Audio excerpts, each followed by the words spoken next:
du chevreuil. Christian Bobin. Le mot lâché par le haut-parleur a explosé dans le hall de la gare. Les voyageurs n'ont retenu que la fin de l'annonce. Le train, en raison de l'accident arrivé du côté de Lyon, aurait 1 heure de retard. Un dérangement dans la sieste des affairements, rien de plus. Mais j'avais vu, entendu et vu, et je peux en témoigner, les effets produits par le mot.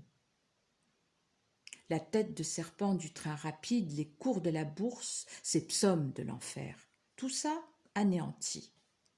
Par la grâce d'un mot, un seul. La vie éternelle est une enfant affolée par le bruit des bottes électroniques. Elle se terre, essaie de se faire de plus en plus petite, dans l'espérance de n'être pas trouvée puis exterminée.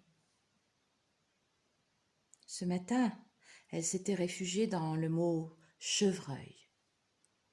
Le train avait heurté un chevreuil et il aurait plus d'1 heure de retard.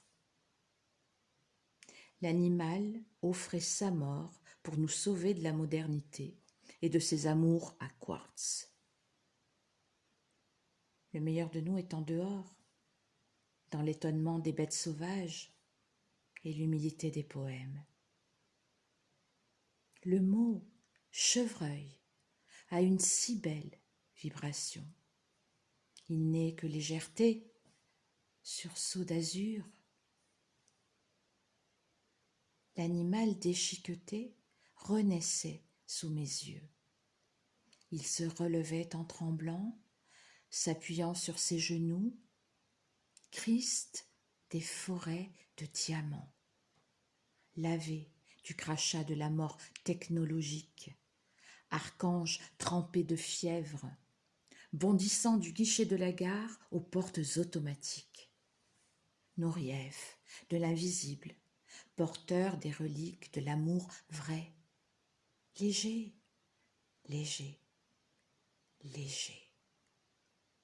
La gare ne sera jamais reconstruite.